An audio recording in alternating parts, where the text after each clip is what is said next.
Welcome to the Bike Talk with Dave podcast. I'm your host, Dave Mabel. Thanks for tuning in. So, I know I'm a little late getting this out, but I took a trip to Colorado for some skiing with my boys, and we had a great time. The skies were blue, bluebird days, and the snow was awesome. And I gotta tell you this quick story, and it relates to Bike Talk with Dave, so settle in. You may remember last winter I interviewed a freestyle and park skier who's also an Arctic guide, Annabelle Santeri. She lives in Quebec, but we met last year on the lift. And when she said she trains people for North Pole expeditions, I knew I had to have her on. So you should check out episode 51 to hear her story. Now let's fast forward to this past weekend. I'm skiing in the park with my kids. My son Noah is a really good snowboarder, and I just try to keep up. Anyway, we're grinding whales and hucking off 30-foot jumps. I'm exaggerating a little bit because skiing is like fishing. Anyway, I happen to stop partway down a run. I look up and there is freaking Annabelle. Amazing. She was at Copper Mountain for the Dew Tour, where she was an alternate in the street style comp with none other than Olympic gold medalist Eileen Gu. It was super fun to watch. Now, she was also there promoting her new outerwear company, Street 22. It's very cool stuff. You should check out her Instagram at Anna B. Scooby.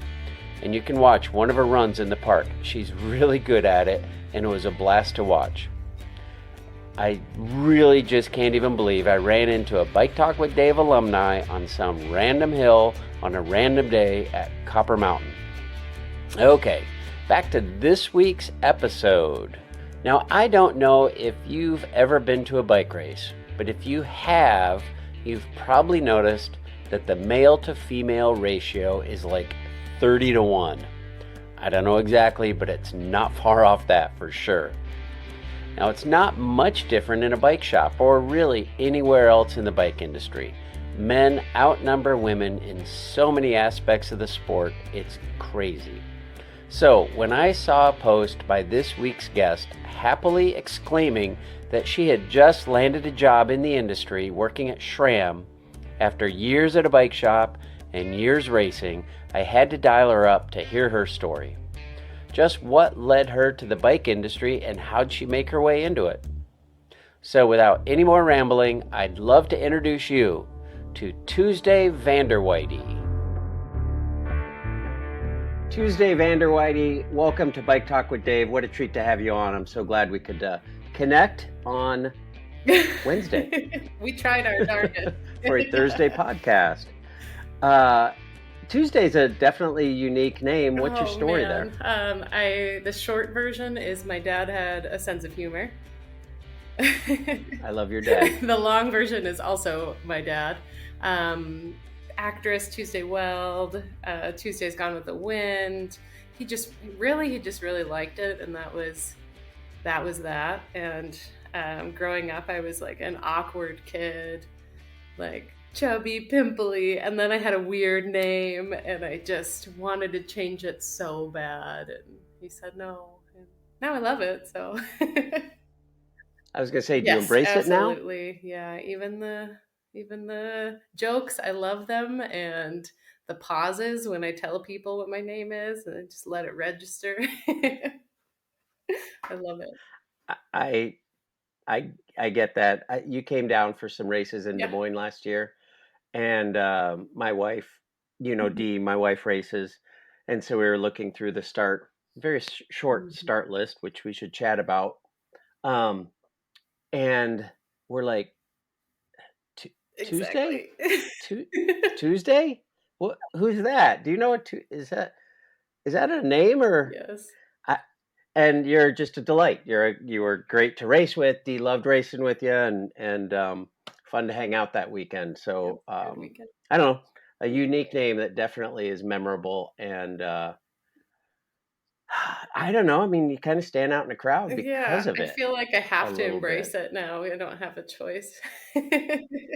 Yeah, for sure. And I'm sure the jokes are never I love them, especially when I get a new one. That's rare these days. I'm sure Oh you've yeah, heard yeah, everything, right? yeah. I work at a little ski area in the middle of Iowa, believe it or not. And there's a girl who comes snowboarding every weekend, and her name is Oh Magenta. yeah. And I love it. And I love, she's got a magenta board, she's got a Oh, magenta that's helmet. Like great. she embraces the name. And I don't know, I feel like Tuesday is kind of cool like that. Thanks. So I I like love it it. too. Um, all right. Well, thanks for coming on Bike Talk with Dave. I hope you have a great week. Yeah. I'm See you kidding. next Tuesday. I'm great to have you on. And I invited you on because I saw your Facebook post that you just got a job at Yes, it's SRAM, and you're super excited about that. And I kind of read through your list of how you've been connected to bicycling in so many different ways for so long. And now you've got what you said was your dream job at in the mhm. industry. And I was like, that's a pretty cool story and definitely unique story. And one of the reasons I feel like it's unique, you've worked in a bike shop, Yes. and I mean, I've worked in a bike shop, and I've heard many, many women say that it's intimidating to go into a bike Yeah. shop to buy a pair of Mhm. socks or to buy a helmet or to buy especially a bike. They're intimidated as a woman to go into this world of men who all shave their legs and think they're cool. Okay, I'm stereotyping. Um, and like you broke through that and worked in the bike shop and now work in the industry. And I think I want to hear your story about that. So, where did your relationship with the Oh bicycle yeah, begin? I love how you start these.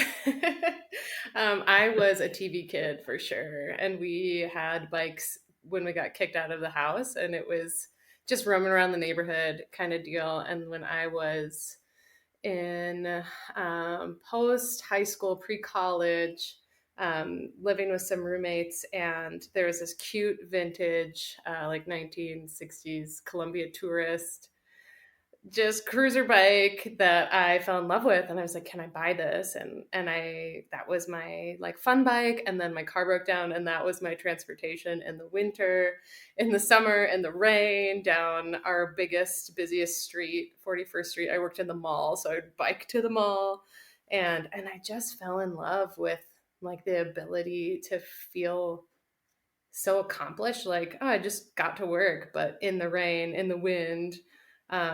And then that was kind of always a dream to fix that up, and met some other friends who started cycling and took a trip to Park City of all places just randomly, and got to ride like a nice carbon race bike. It was a felt, and I didn't even know how to shift it.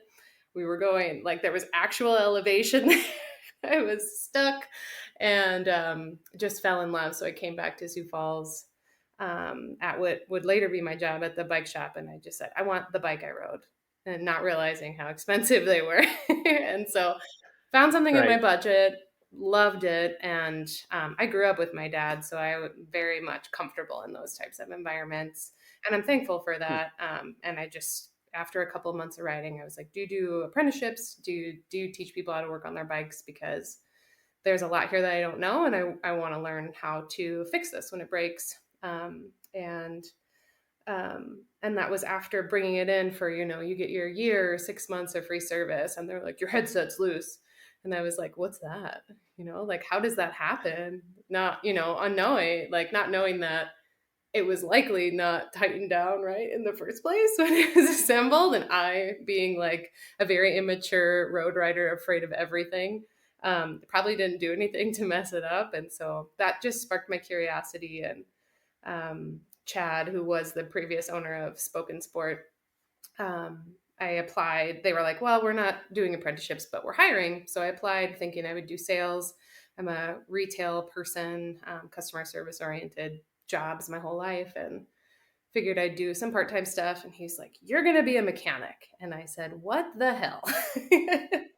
um, Right. Did you hear me I, ask what a I headset said, is? you don't want me to be a mechanic. But the whole time I was interviewing, I was saying, I want to learn how to fix this. I want to learn how to tear it down and build it up. And so he was like, well, you're gonna. And so I started in the basement and um, didn't talk to anybody. And they, like had my training and started kind of just building new bikes and then working up from there and then graduated to upstairs with the guys. And I, again, was fortunate because like the terrible jokes, not all of them. I wasn't always down for all of them, but like the dumb jokes and the fart jokes and the stuff like that, that's kind of funny to me.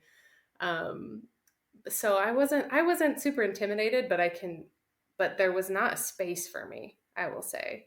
Like I'm a clean person who likes a clean bathroom. Like that didn't exist there, Oh, Um, and yeah. and so there's just these little things that I'm getting ahead of it. Anyway, so that's how I started in bikes, working in bikes, and then the employees that work there were into racing and let me borrow their bikes to race. And so just our local races here in Sioux Falls kind of started there. Cyclocross was my first race ever. It was awesome. I loved it. And then just kind of had that taste for more. And since then started racing for fun mainly and just for like a personal accomplishment. And You mean you weren't racing for money oh like the gosh, I rest of us? wish. Tell me where that money is. I'll come find it. I don't have any idea. I haven't found it. Oh yeah. And so I've S- been super um, lucky to. Sioux Falls has Oh a Sioux Falls has a great bike community, don't they? That's my impression yeah, anyway. it's not a huge race scene. Like we have our little races. And I don't mean that in a sad way. They're like big for even me. I enjoy doing them thoroughly. But we have a 20-mile loop of paved trail around Sioux Falls, and we have tons of groups like our trail organizations and just our regular bike organizations that really do like to gather people together. And I feel like Sioux Falls is just small enough where you can get the word spread across, shop to shop even, and really have a good showing of folks and be supportive in that way. Huh, Mhm. very cool. When was all this? Oh, I've been working at Spoken Sport I'm still on the payroll. I'm a ride ambassador for them now. I had to step Oh, away now cool. that I uh, am leaning towards or working towards my SRAM job, but 7 years or so. And in that time, I started as a full time mechanic and then opened or helped open up and then helped manage a new location in Brookings, which is about an hour north of here. And then came back, took a little break, got married, did all those big girl things, and it was great. And then came back to open a third location, actually, that I was the manager of for a couple of years, just still in Sioux Falls, right off the bike trail, which was awesome. And that was really wonderful experience to be in charge of that and be in charge of ordering and um, be the go to guy. Right, right. Um, you brought up, and I want to talk about this before we dive into your move to SRAM, but tell me about being a woman in a bike shop. Yeah, it's interesting. There's definitely a let's see, how do I say this gently? Because I love everyone I work with. um, I think that's fair. I mean, we all have warts and yeah, scars and cuts and bruises, and we're loved Yeah, anyway, I think right? it's So, it's I mean, it's it's the okay. emotional attachment, I think, being a female in the industry to what I'm doing. And it's not always um, apparent in men, I would say. And not to totally generalize it or anything, but if someone comes in and um, they're not sure how to shift or they don't know if they need their valve caps. If they love them, I want them to have them. And I don't care how stupid it is or how much work it is for me to fill their tires up. And that just doesn't always reflect, because I feel like sometimes the male brain is like efficiency and only the facts. And I don't, I don't want to hear about your emotions. And I'm like, tell me all about it. How did it feel? And so there's definitely that, which I personally had a hard time getting across that that's important too. Yeah, that it is important for them to feel special and safe. And I got a lot of things pawned off on me, like talking to the news, or oh, there's a girl Oh, shopping in here. Tuesday, you have to help her. And I'd love to. Tuesday, get Yeah, out yeah. front. A Be the female face. walked in. um, so that's that was that. But day to day, it really like I at least I was really fortunate in Sioux Falls here, and having like a great relationship and friendship with my coworkers. I didn't have a lot of that like negative experience. Obviously, I'm still like striving to work deeper in the industry, although that part has been hard. Yeah, I want to get there, Yeah. but not yet. I'm curious. Let's say you're standing in the showroom and a guy walks in who is ready to buy a $3,000 bike, and like you're the only one in there. How are you treated from customers? Oh yeah. And that varies too. There have been times where I've been completely ignored and walked past. There have been, times where I've been yelled at, or times where, I've said everything they needed to know, every spec they could possibly care about, and then they had to hear it from somebody else before they made their Oh decision. boy. And I like a lot of that stuff just rolls off my back because I know I did a good job. But it Yeah. can be discouraging sometimes, when you're like, man, I did a lot of work and you still didn't listen. But usually they come back and I'm Huh. right. So Well, I mean, you've been there a yeah. while. Like you should know a bit about what you're talking Yeah. about, And right? I don't try to tote that I know everything because I definitely don't. And I was really lucky too to have like my mechanic at the Cliff Avenue store, just an encyclopedia of knowledge. So there was some here. You just talked to Alonzo. I'll be emotional support for you. Yeah. Yeah, that's fair. I can actually kind of relate to that. I was a mechanic for a long time, and I just knew how to Yeah. fix stuff. I didn't know all of the numbers and Mm. details, and this model number fits with this model number, and da da da. And I worked with the guy who knew if there was a number involved, Yeah. he knew it.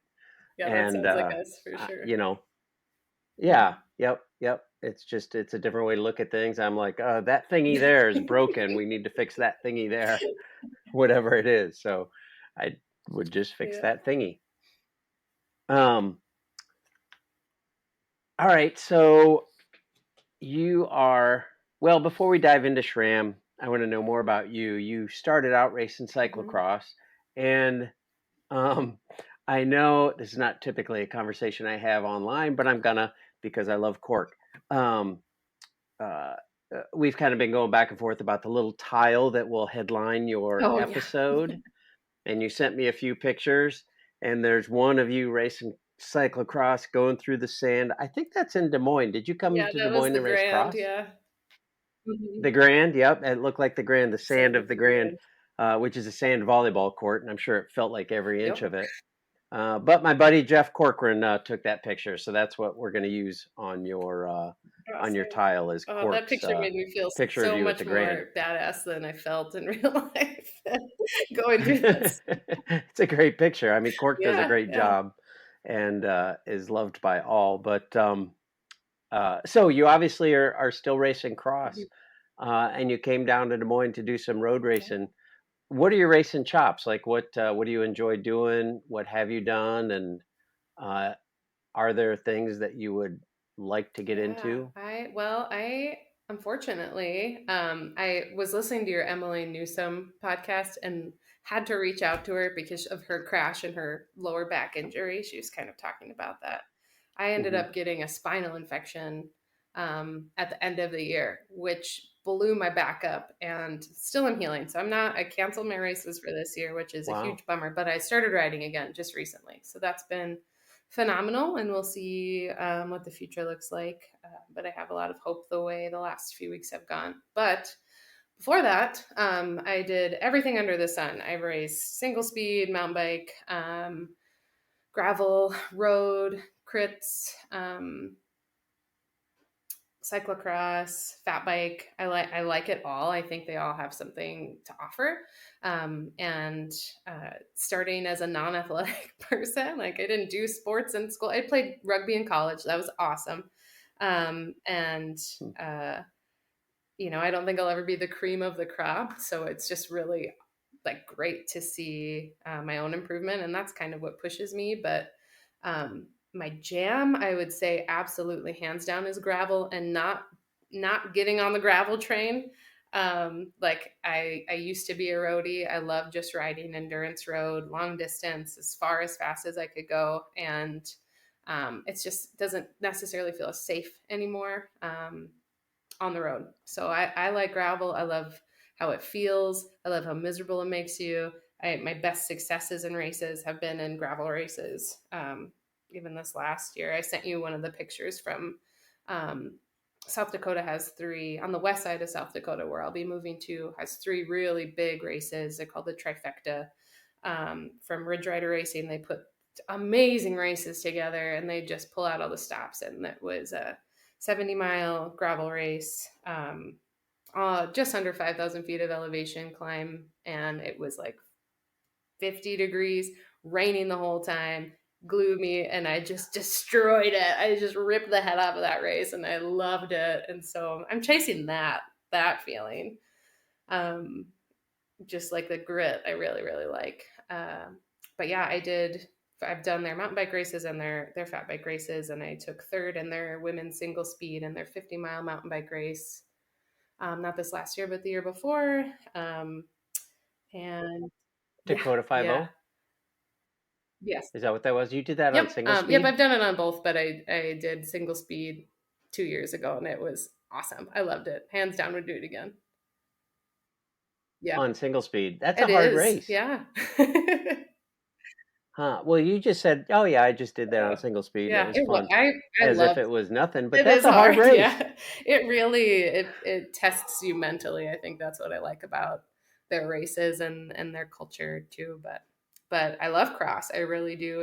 It's just such. It's usually my off season, and so it's when I can relax and I like screw around and like mess with the kids that are giving up hand ups and roll around on the ground and whatever else. I don't take it very seriously. We talked about the money, and I don't think that's where the money is, except for maybe the dollar Yeah, bill or the hand ups. Twizzlers. But That's I think the ones taking the money home are not rolling nope. around on the ground messing with the No. kids. But You know nah, what? I don't know, just a observation. And the bummer is there's typically not a ton of ladies that enter in the Midwest races. I know you've talked about that in the past. So there's money to be made. I don't know what I'm doing, just rolling around. You were on the podium in the I don't know crit circuit race, the Grand Prix Des Yeah, Moines, yeah. or whatever race you came Mhm. down for at Waterworks. You had to take some money Yes, home yeah, from that there, didn't was you? I think like $100. That was awesome. Well, Covers there you gas go. because That's movie yeah. and a dinner, right? Yeah. I love that. What do you think is keeping women from signing Oh up? man, I feel like there is hmm I really liked what you said about the feeder system. And especially in the Midwest, there's just like a lack of that or not a very healthy environment. Um, and and I feel like it's really easy to get to local races. So some people just take advantage of that and they're like, oh, I'll do the next one. But then thinking of doing something hard or intimidating or traveling even just across the state just seems completely out of um, like just not an option for most women. I will say the women that I help in the bike shop racing, I push, like, you should try it. It's so great. You can just roll around like me. It's fine. And I really do push for it, but there's just not, I don't know. I don't know if there's a lack of like role models or visibility or, there's too much going on. Kids, I don't know. I don't think I would race if somebody hadn't pushed me to grab their bike and try it, because I'm a timid person in general. And it was Hmm. peer pressure through and through for me. I'm weak.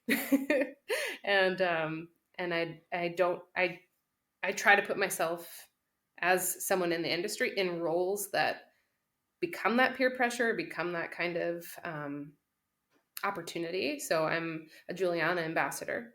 I am Hmm. Hand Up Gloves ambassador. I'm proud of both of those things. Yeah, yeah. Send it.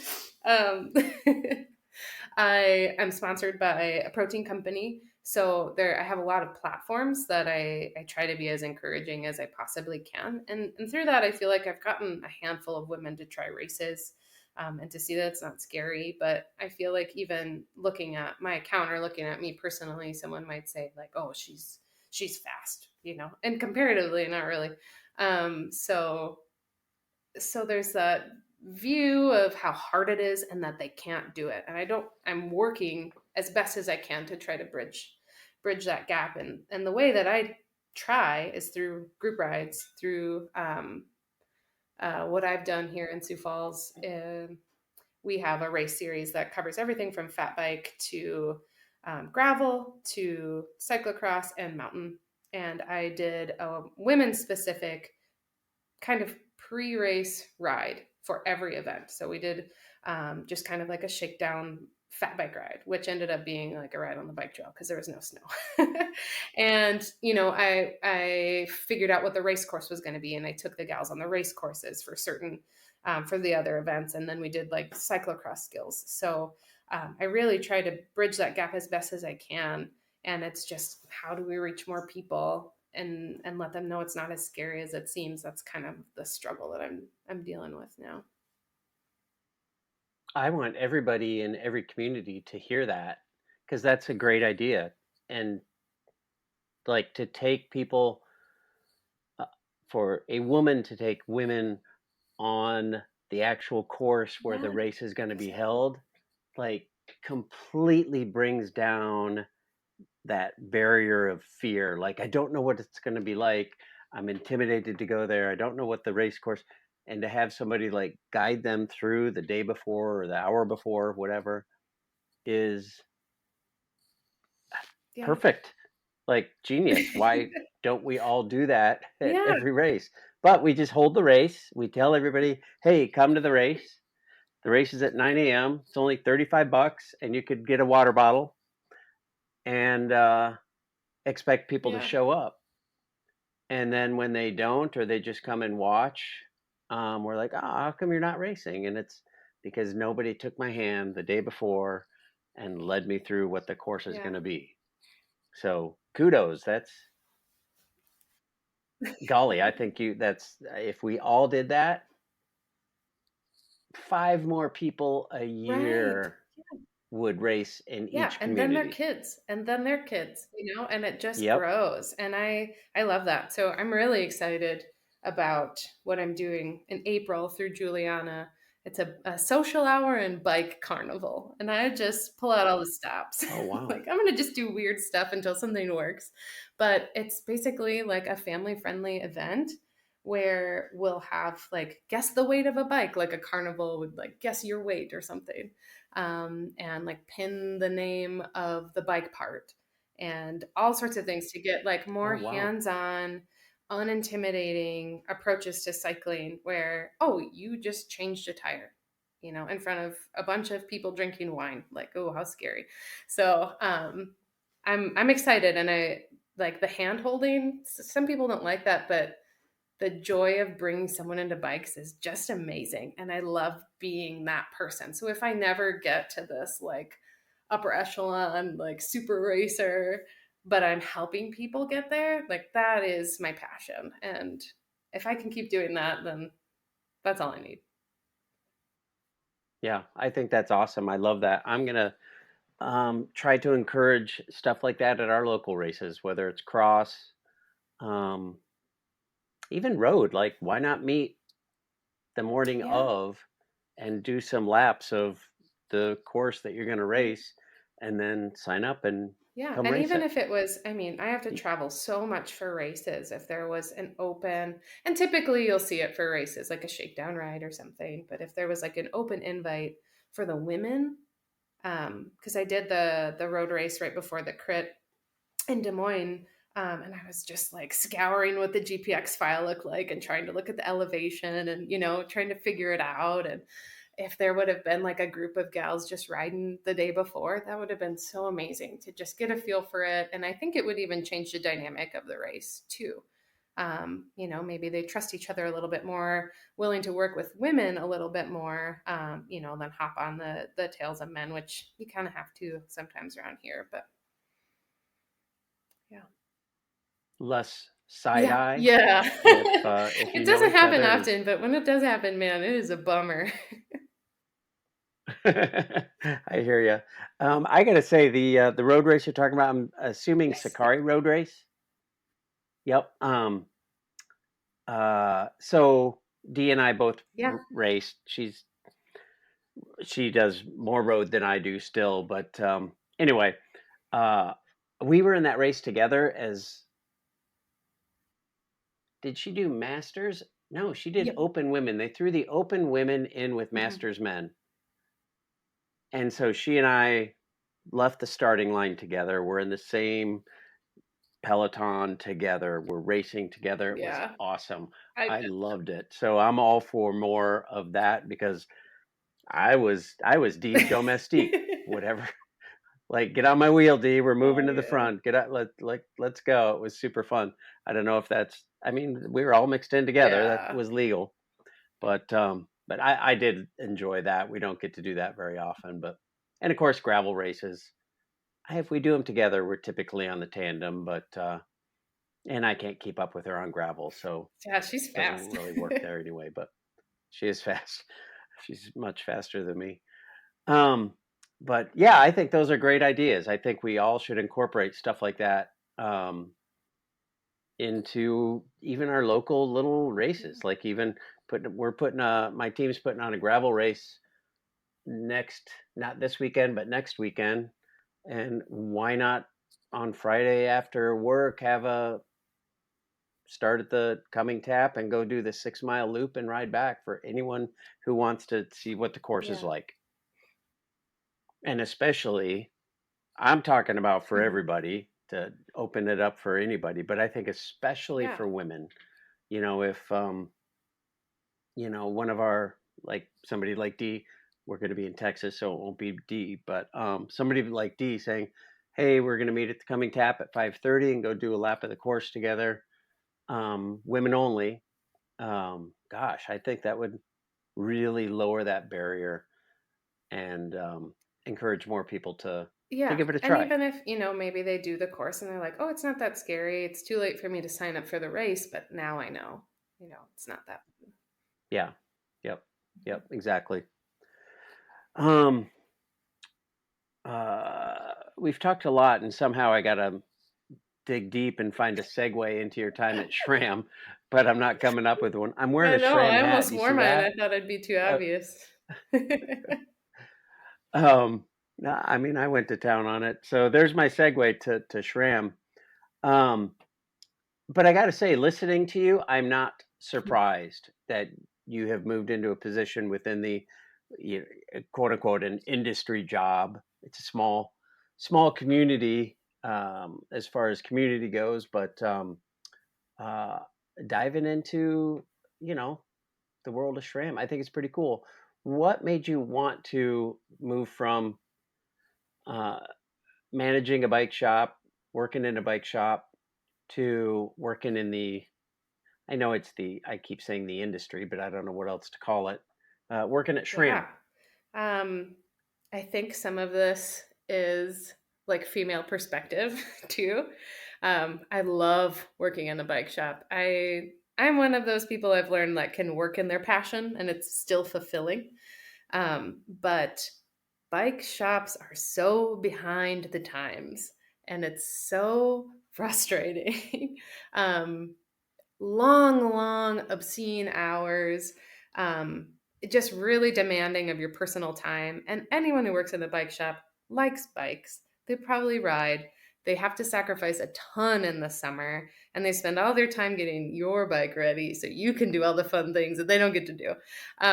Not complaining at all, but it just is that. And I've worked in corporate retail, and so I have this like structured, sound mind where we're like, we can schedule this so we can have more reasonable shifts, and we can have, I'm yeah, dying. more. I have to interrupt, but I'm dying that you said the word schedule because I'm thinking like, wait a minute, she's talking about a schedule for Yeah, yeah. employees that bike shops so I often don't know. have it. Yeah, we're open from 9 Yep, and until you're here the 7. whole time, and So what are my at hours? 9 Yeah, until 9 to 7, 7. and you expect you to stay until 9 Oh, and we're open p.m. Saturday and Yeah. Sunday too. And I Right. loved that. I mean, when I was just single working in the bike shop, I was like, yeah, I love this. I'll drink beer, I'll hang out all night and work on bikes, and this is great. And like as I mature as an adult, which I'll get there someday, the rest of the way. But there it's just I better work life balance, things like that, and I really tried hard to make that in a bike shop. And it's an uphill battle because you're working against the seasons, you're working against um, the ebbs and flows of right now of supply chains, which is just insane. And we live in the Midwest where there's a long, dreary, cold winter, and people are typically seasonal riders. And so you're just kind of always fighting that. And um, there's only so much you can do as a manager and not an owner. And so that for me, that was kind of where I had to draw the line. And I was like, I want more bikes. I want to be deeper in bikes. I want my life to revolve around them, but it needs to be in a way where I can still ride and I can still enjoy my time and I can still race, because I was getting so fast for me and I really wanted to continue that. And so I kind of been keeping my eye on an industry job um, for the last, gosh, 3 or 4 years. And some things have opened up, and COVID affected a lot of things, and then they closed, and then I waited, and then they opened up again. And this was with a different company. They opened the job I was looking for, account management, so I'd be handling bike shops accounts, helping them pre-order, all that stuff, numbers sides. And they gave it to someone who had worked in the job in the past, and it was a guy. And I really tried not to take it personally. And he was experienced, so duh, makes sense.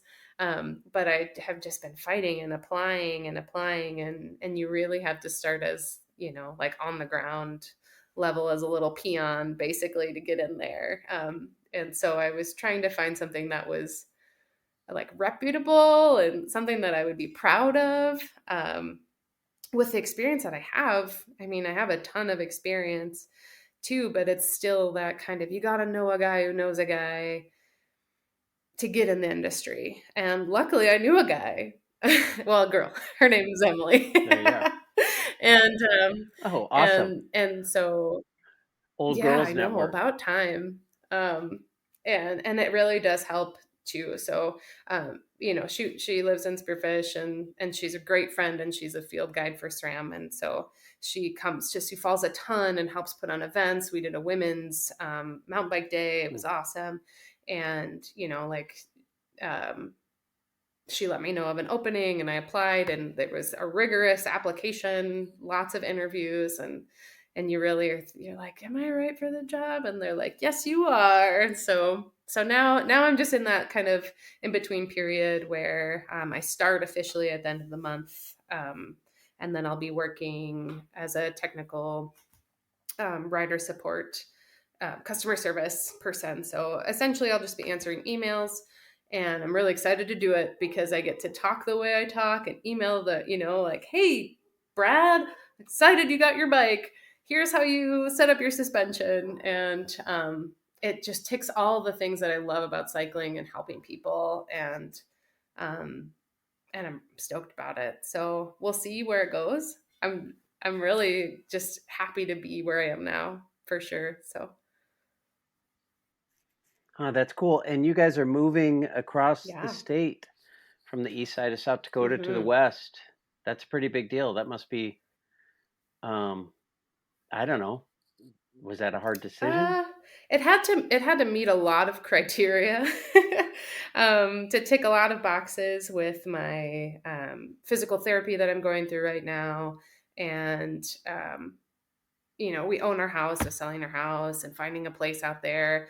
But we travel out there for every race that we can, and we go out there to ride, and our friends live out there. So it really did already tick the boxes before we had to think about it. So now it's just working through the logistical side of it, which has been extremely easy, thank goodness, so far. So we're ready to get a little more acclimated to some elevation um, and and have just kind of unlimited adventures. I feel like,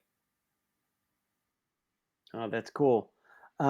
I think that's a beautiful area. I haven't been to spearfish in a long time, but my kid and I went out to the Black Hills, um, Rushmore area, and then down Needles and Custer State Park, rock oh climbing yeah, last year, yeah, and we're I going saw again in that. May. Yeah, I'm Um, excited to climb out there. it's just, yeah, it's gorgeous out there. The climbing is there's so much of it, Yeah. endless, and then Devil's Tower is just over the border, so that's Mhm. kind of fun. But when we come out, I'll have to stop and Yeah, say hi. I'll be there.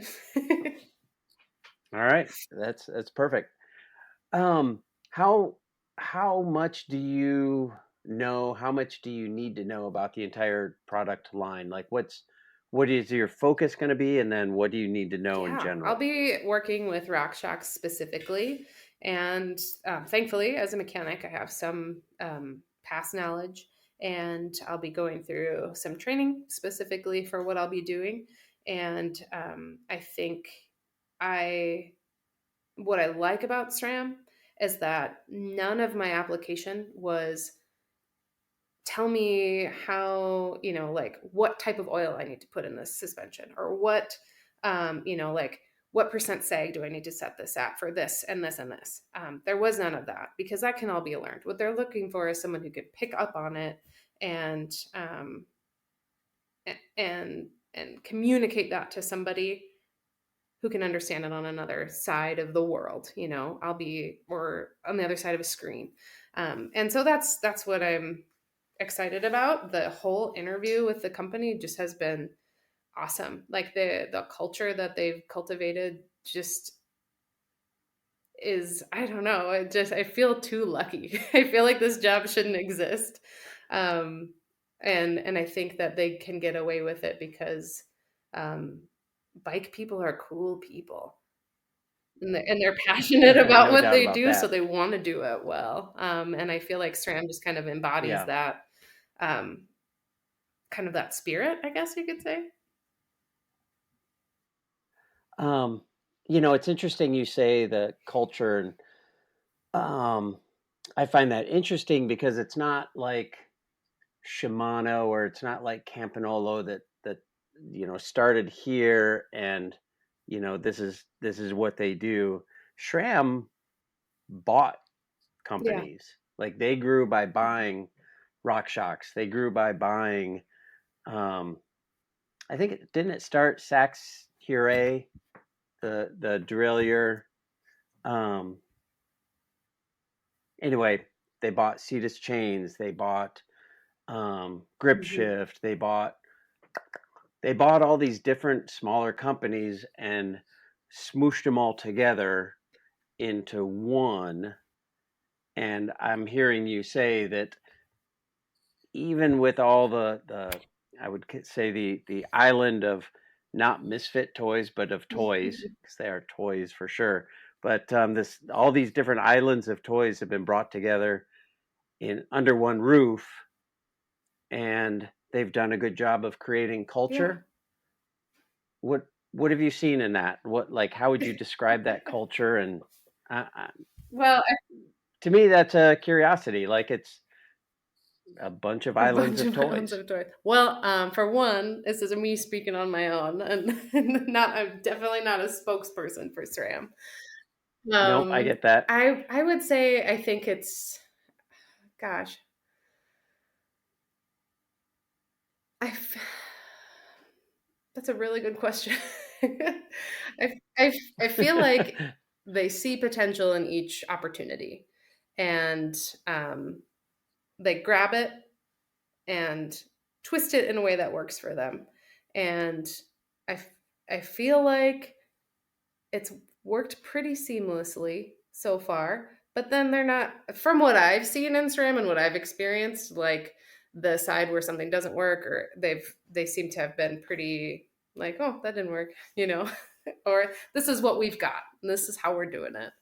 Um, I would Yeah, imagine as a company, it's really hard to be like with all of the patents in the world, and how similar drivetrains between companies are in general. Like it has to be really hard to come up with new technology that works even better and then better and then better, but then not mimic too much of what somebody else is doing.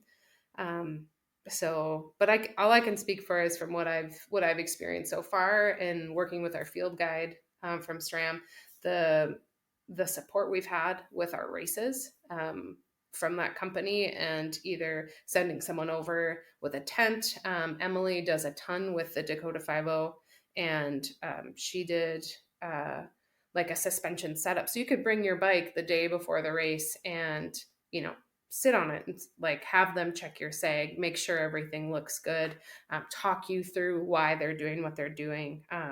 And I thought that was just brilliant, because there was someone who's like, I don't think I've ever done that. And I was like, you should probably go. So culture more, that's right. kind of what I mean.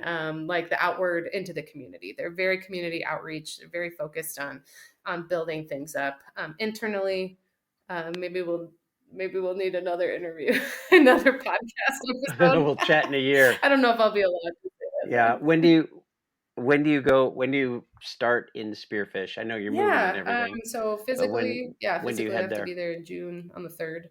Um, but I will be working for them basically the 2 months before, as best as if I can travel to Spearfish, I'll work from there.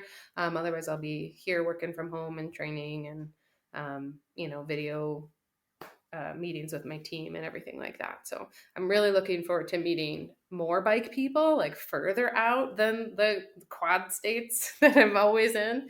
I wish it wasn't so far to drive across South Dakota, or even drive, like we did um, we did Snake Alley, my friend Molly and I, who was in Des Moines, and even driving Oh, over there, like it's so far away from where we are. Um, well, I mean, you're going 100% diagonal across the state of yeah. Iowa to get to Snake Alley, but Oh my isn't God, I that worth it? loved it. Like the cobbles were my favorite part. Yeah. Snake Alley is Yeah. classic. Snake Alley is Hmm. definitely a classic for sure. So I'm glad you did, although it'll be a little further I for you now. know. Yeah. And I'm actually, so in Nebraska, um, this Prairie Bloom. I'm not sure if you're familiar with that racing team. Uh huh. So Yep. they have a race called the Super Bloom, the Glenwood Super Bloom.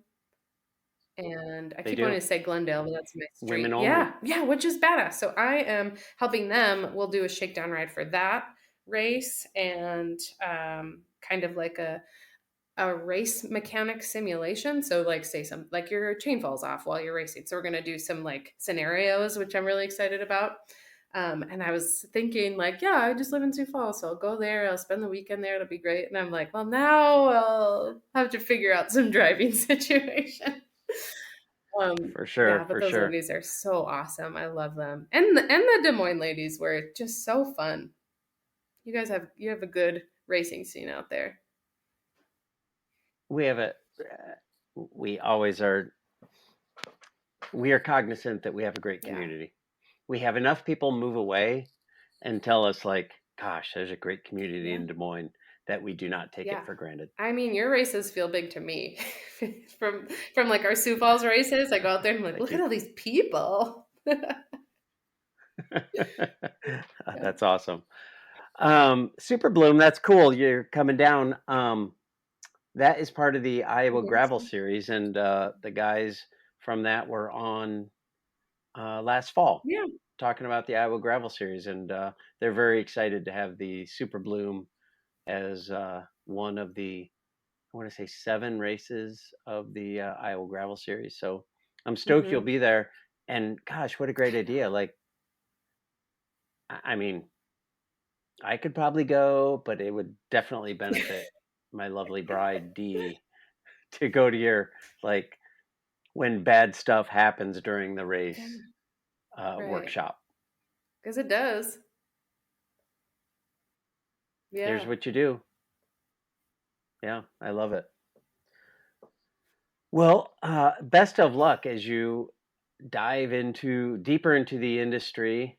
I would say my reflection on your journey would probably be centered around the word curiosity.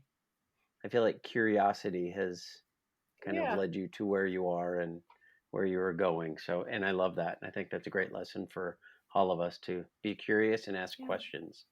Yeah. I feel like curiosity is, I would agree with you, but it doesn't mean much unless somebody can open a door for you.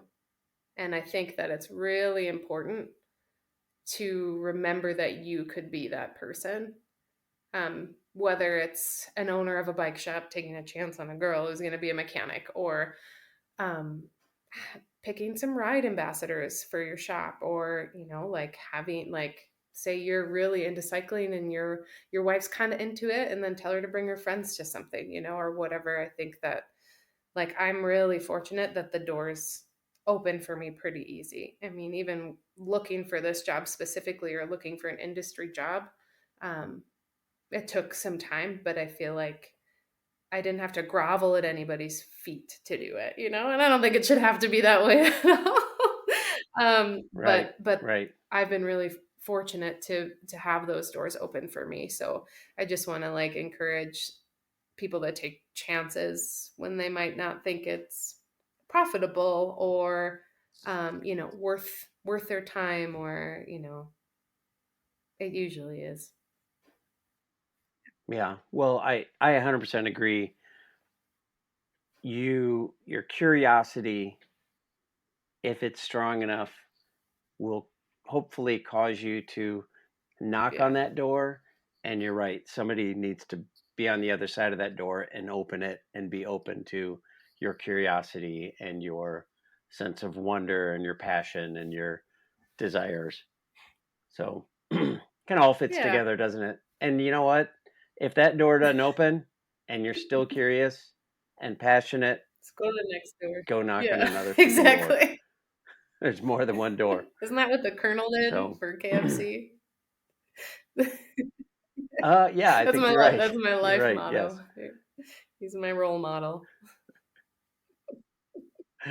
I have a sidebar in pretty much every episode, and you Good. just brought KFC up, and so my sidebar today is I just saw this picture on, I don't know, Instagram or Facebook, and it is Minnesota, Iowa, Missouri, Arkansas, um, Louisiana is the foot, and then Tennessee is the pan, and Kentucky is the chicken in the pan, and a little arrow saying there's the Kentucky Fried Chicken. And like all of those states, Iowa Yeah, and everything, little chef Minnesota's like hat. the Yeah, chef's hat, Iowa's the yeah, face, and on down to Louisiana the feet. And, I got a kick out of that, and the comment was, I'll never be able to yeah, unsee this. So you're welcome, everybody. Next time you look at a map of the United States, you're going to see some dude holding a pan with Kentucky Fried Chicken in it. You're welcome. Tuesday, I love it that we were able to connect on a Wednesday, and this will drop on a awesome. Thursday, and somebody might listen to it on Friday. So how perfect is that? I hope you have an awesome time in Spearfish, and we'll definitely keep in touch. And if we have any questions about our rock shocks, Yeah, it would be super fun if you were on the other end of the phone or the call. I would love that. I really enjoyed my conversation with Tuesday, and if you have an issue or a question about your RockShox, perhaps you'll get to talk with her too. I wish her the best as she transitions to the western side of South Dakota, and will be excited to connect with her when we're out in the Black Hills for Dakota 5-0 or some other gravel rides.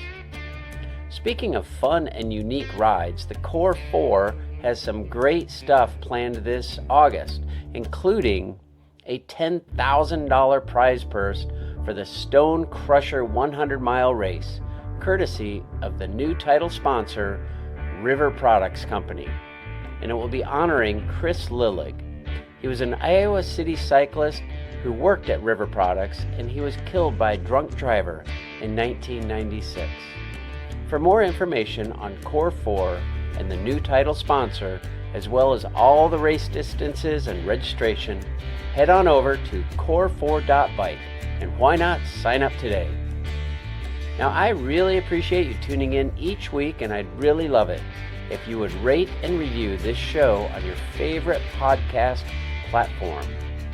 And if you want to support the show financially, just look for Bike Talk with Dave at buymeacoffee.com and drop a few coins in the cup.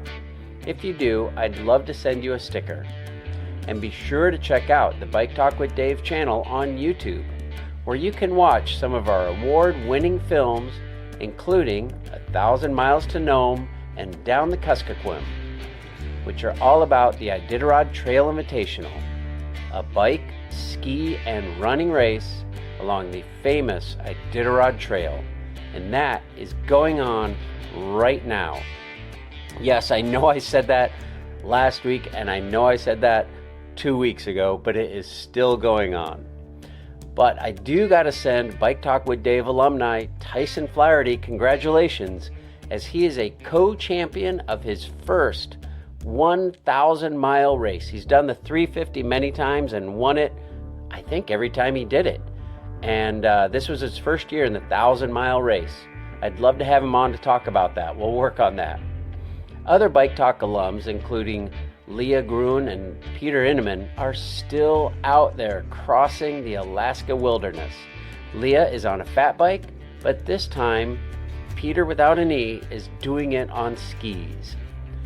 All the best to everyone who's on the Iditarod Trail.